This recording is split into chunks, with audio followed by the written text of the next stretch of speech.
Hi, everybody. I miss you. I thought it would be fun to have a read aloud every day.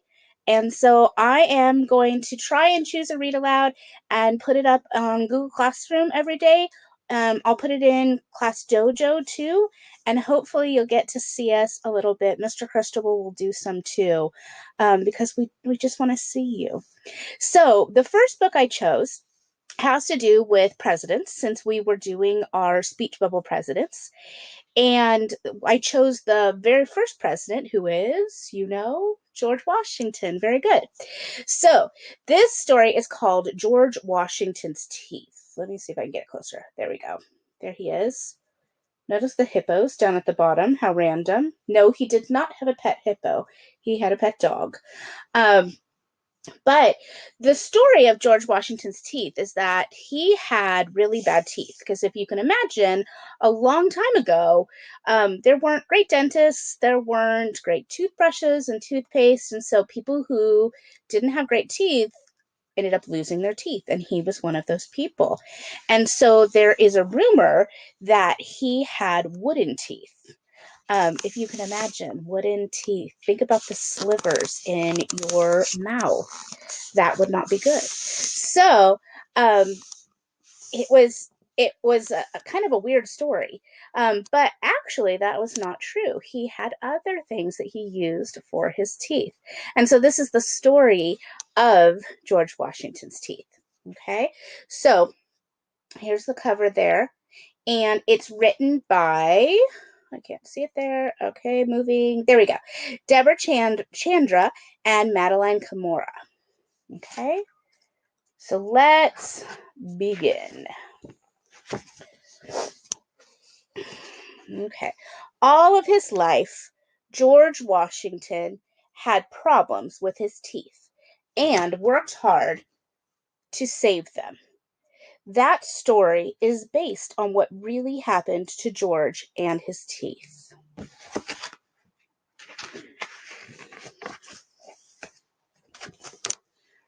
All right, I'll give you a look at this picture. Can you see it really well?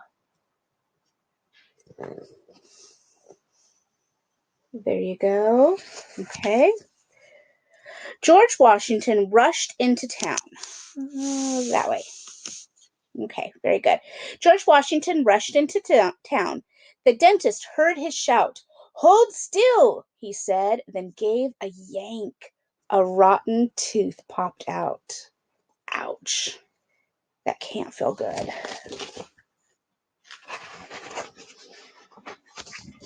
Oops. Trying to skip a page there. All night, George tossed and turned. Let's see, you can see him there. Another tooth was sore, but at the dawn he saddled up and galloped off to war. Nothing was going to stop him, was it? And dawn is the beginning of the day. Check out this. It reminds me of when we talked about the colonists and the merchants coming over to the New World. George reached New York as British ships invaded every port. Preparing for a fierce attack, his soldiers built a port. Not a port, a fort. That's important. A good change. Fort. Back at home, George lost more teeth till he only had 10. "Oh, Martha dear," George cried, "I fear I'll never eat again." She fed him mush and pickled tripe when guests came to dine. Do you know what tripe is? It's the stomach lining of a cow or a sheep, which sounds gross, but a lot of people eat it and they say it's really yummy when you cook it correctly. He sneaked one of his favorite nuts. Then he had only 9. Ooh, nuts and rotten teeth don't go well together, do they? George crossed the icy Delaware with 9 teeth in his mouth. In the cold and pitchy dark, 2 more teeth came out.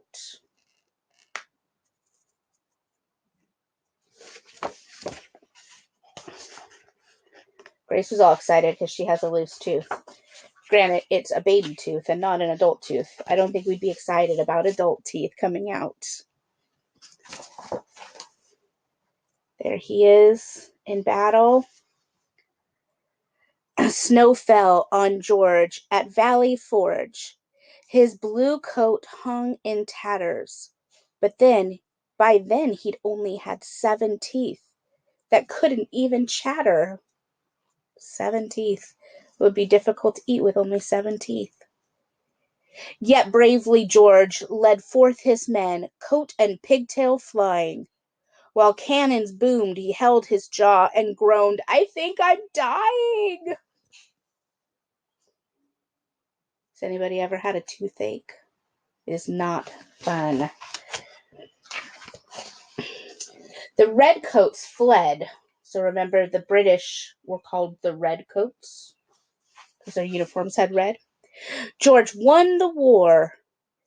When he returned alive, Martha, his wife, checked for 7 teeth, but she only counted 5.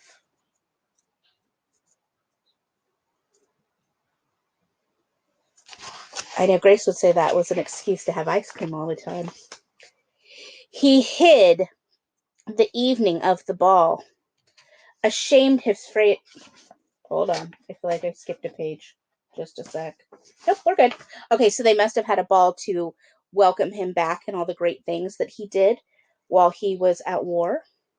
He hid the evening of the ball, ashamed his friends would see. That night the dentist came again. George lost another 3. Poor George had 2 teeth in his mouth. The day the votes came in, the people had a president, but one afraid to grin.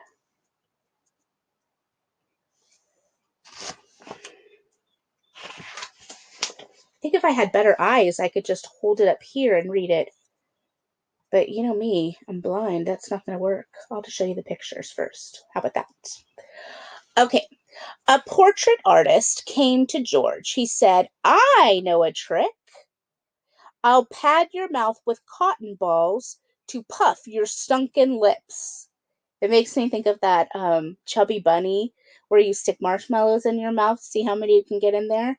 So he's sticking cotton balls to try and puff out his cheeks because our teeth actually give our face structure. George stood up to have a look. He fell back on his fanny. "It doesn't look like me," he roared. "It looks like Martha's granny."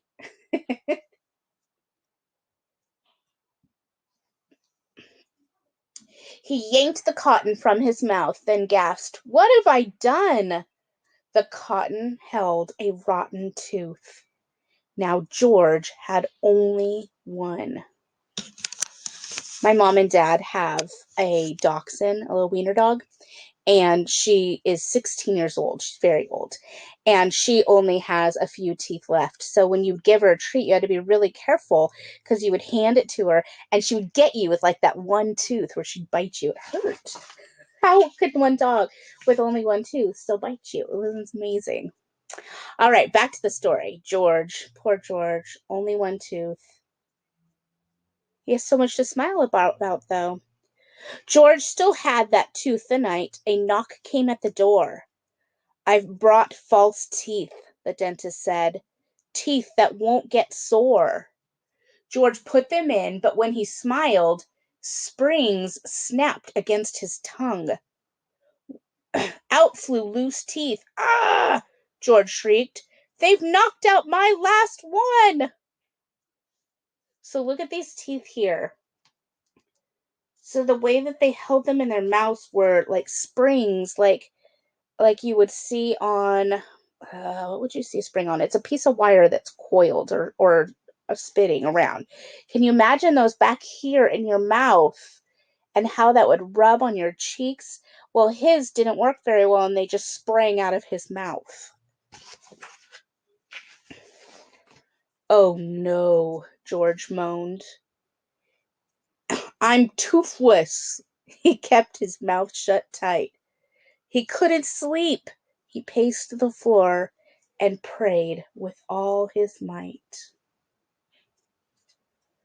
Praying for some teeth, huh? If only I had teeth, thought George. He pondered what to do. Aha! He cried. All my old teeth might help make something new. Hopefully he kept all those, huh? Makes me think of, remember that story we read, Rotten Teeth, where she took that big jar of teeth to school for sharing? Too bad he didn't have those, huh? He could make all kinds of teeth with that. He searched Mount Vernon's bedchambers, which is where he lived, because remember, the White House wasn't built yet for him, so he lived in Mount Vernon. The pantry, parlors, and halls, through shelves, desks, drawers, and the musty floor of every horse's stalls. Ew, he's looking for old teeth in the horse's stalls. I guess you'll do whatever you have to when you're desperate, huh? George found no teeth. Alas, they're gone. A great sob shook his shoulders. Through tears, he peered in one last chest, leaped up, and yelled, My molars! So molars are the back teeth, which is kind of what you need teeth for, right? To grind and chew. With plaster and these false teeth he found, George poured a sample mold that showed the dentist how to make false teeth George hoped would hold. The dentist took strong hippo tusk. There's the hippos at the beginning. And carved a set to size, each tooth secured with screws of gold that lit up George's eyes. My gosh, hippo tusks? That would have been difficult to get during that time. Can you guess the story's end? He sure looks happy there, doesn't he? And what do you notice about him? His teeth! Those new teeth fit just right. And round the bottom with his friends, George danced all through the night.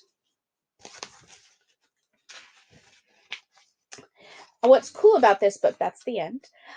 What's cool about this book is that at the end of it, it has a timeline of George's history, but also what happened with his teeth in real life.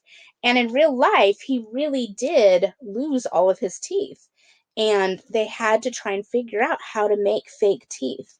And it was really, really painful. And he went through a lot of bad teeth. And they actually think that the reason he passed away was from an infection from one of the roots, the part that holds your teeth in your jaw.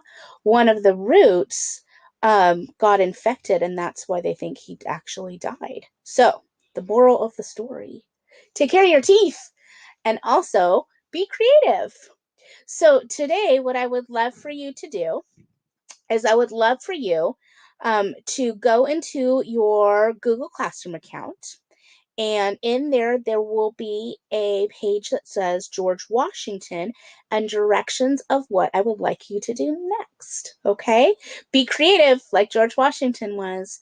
I love you. I miss you. I hope you're doing well. Leave me a comment in your Google Classroom note, and I will respond to you. And I hope we'll get to see each other soon. Bye, guys. Love you.